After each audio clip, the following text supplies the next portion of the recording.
Today we'll look at sights seldom seen. Thanks for being here. God bless and welcome.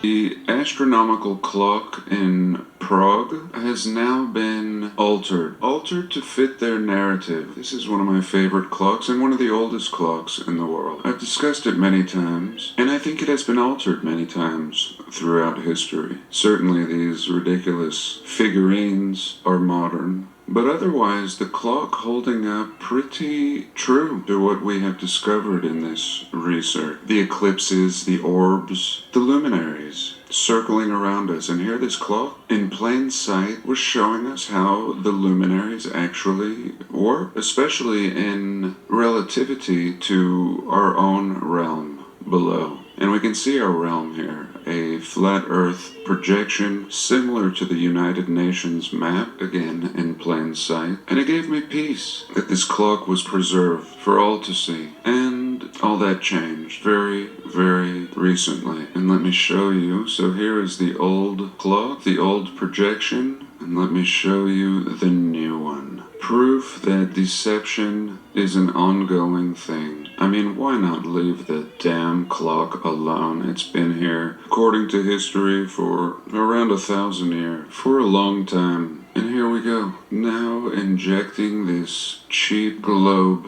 in the center. I mean, really? Was that necessary? It doesn't even look good. They didn't even want to point it to the top so that it would work. Just this goofy BS ball in the center. And this deception, this altering, should be a red flag. If you were on the fence, this should be a great proof that we have been and still are being deceived about our very realm. Forget about everything else. Forget about politics. This is a damn shame and totally ridiculous. A subtle alteration to reality.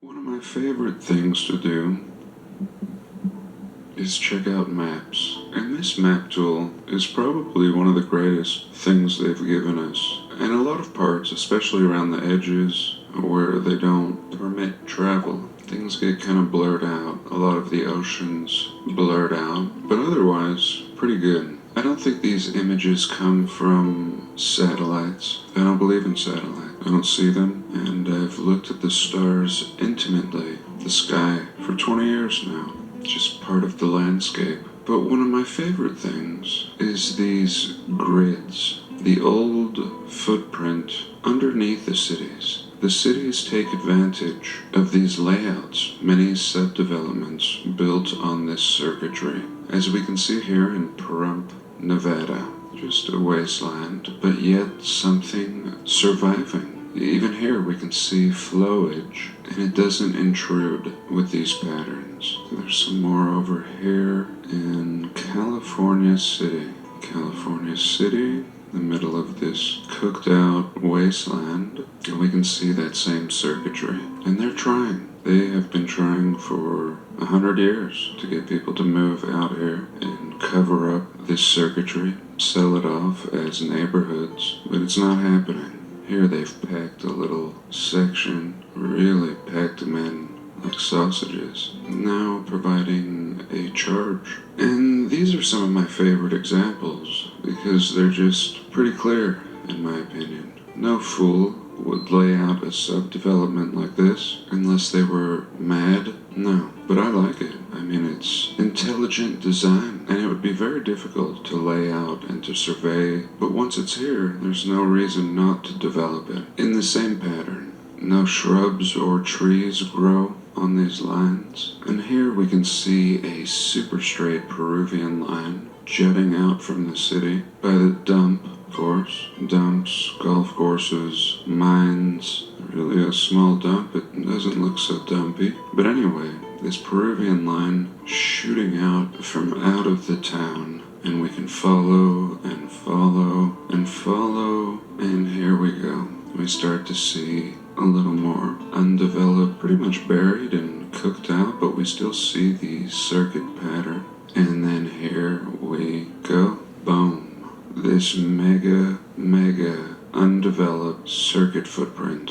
And I don't know, this is so mind-blowing that I feel very comfortable saying I don't know. I always feel comfortable saying I don't know. But anyway, nobody can say they came out here and did this, especially when it exhibits the same pattern as we can see all throughout the realm. And these first examples are just some that I found on my own. There is a master by the name of Gary Shunung. And we've looked at the work of Gary before, but maybe it's been a year or two. And I think Gary somehow, either through curiosity, like myself, or through assignment, discovered thousands upon thousands of sites like this. Super anomalous sites. God, I should stretch this out a little. Forgive me.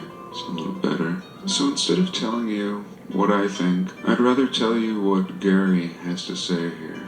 Gary the man. And I'd rather just play some of his video in the corner here in fast speed so we can impress as much of his discoveries into your being as we just read what Gary has to say. Now that people have had some time to look at the material I've posted, I will share my analysis of what all of this could mean. The videos are pieces of one large video titled From the Brink of Extinction, Ruins of Old Earth. The reason that we can't understand how ancient people with no technology, machinery, or even decent tools could have accomplished what they seem to have been able to do is very simple. They didn't do it. They occupied and used what was available to them from before a near extinction event occurred. And that's it. And this is from August 2012. Here Gary has come up with the same conclusions. In 2012, a reset inheritors, primitive inheritors that could have not built the sites and wonders and cities that they now occupy. Some of what they used had become exposed by time and erosion. And he talks about the same things we do, the way we look at the Greco-Roman buildings, and then push that even further back. Same hand, building the same way. He says what is left at Stonehenge could be the center support structure of an ancient dome-shaped building. And I agree. All the ruins, even what is almost unrecognizable, are more advanced than they should be for the time period, for the people occupying the areas. Here he says we've wondered why we can't find evidence of what hit ground in Crater National Park, but have we ever wondered how it could blast a square hole in the ground? And this is 2012. It would be interesting to talk to Gary. Is he still on board with the flying bull? Here he's showing us what is advanced grid systems. And these create water, almost as if they were water distribution points, now just cooked. We have them in Utah. Of course they're everywhere. And that's what I love about this man's work. And here he's showing us what looks like New Mexico. Chaco Canyon. Oh, definitely Chaco Canyon. Here a site, another. And what he may not have realized, and he may, is that the very mountains and rocks are also structure, rendered. And I think he does, and that's why he's showing us this. He is absolutely seeing the intelligence in this now looking cooked out site. Now let's look at something else. So next I want to talk about a few ancient sites that have really been underappreciated, in my opinion. This is not it, although this is unappreciated as well. The complex engineering we see over the border here is the same thing that we're talking about today. An old grid, an old circuit board. And here we can see that. I mean, just bustling. Everything south of the border is laid out even more complexly than just north of it. And we can again see traces of the same thing that hasn't been covered up. We see the covering up of Star Fordage with golf courses, not even very nice ones. What is this, trash in the middle? And here again, everything showing signs of something that's been totally wiped out.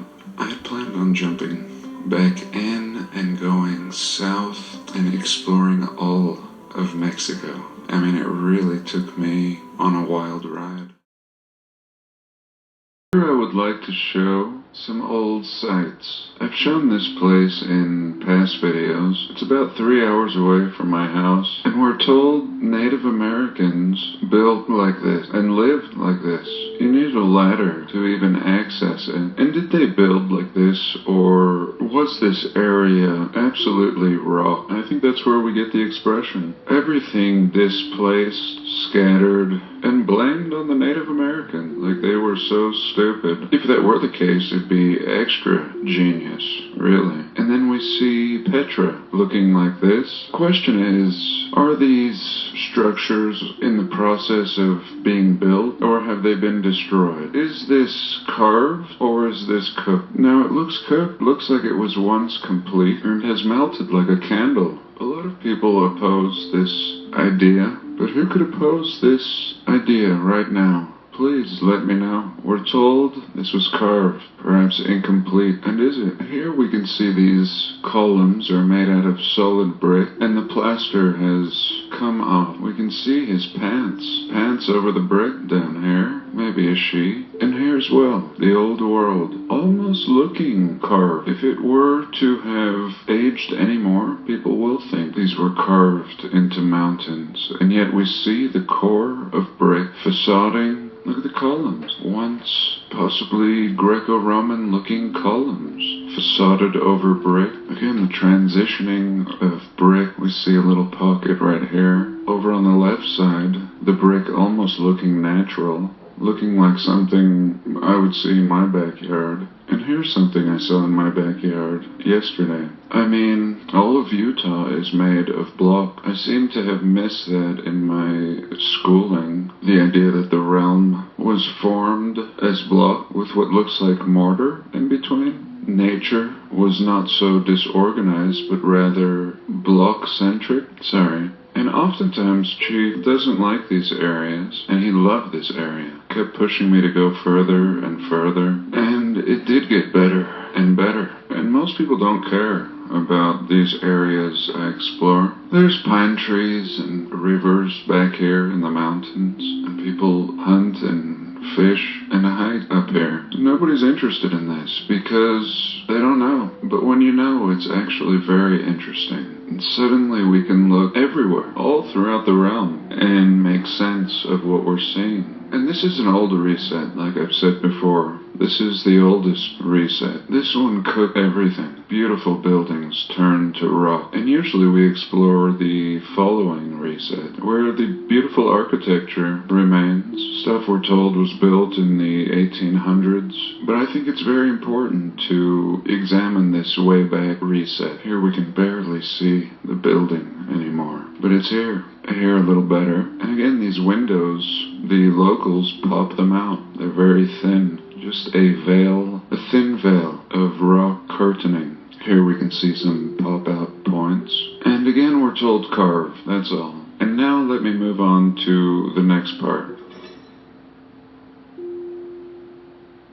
So this continues. You must understand carving, either from the old reset, like we were just looking at, or from this 18th century angle. 18th century sculpture has a delicate net carved out of a single block of marble. A single block carved here, 18th century. The fisherman's net. Now we could discuss the building, this museum that it's housed in, but we must look at all of the clues left in this work of art. This piece of art, first of all, is called The Release from Deception, 1754, by Francesco Carolio, or whatever. And I say whatever because no man carved this and didn't mess up from a single piece of marble. No, that is a deception. And the art piece is called The Release from Deception. And look at all the deception in this one art piece. We really must look closely. The detail,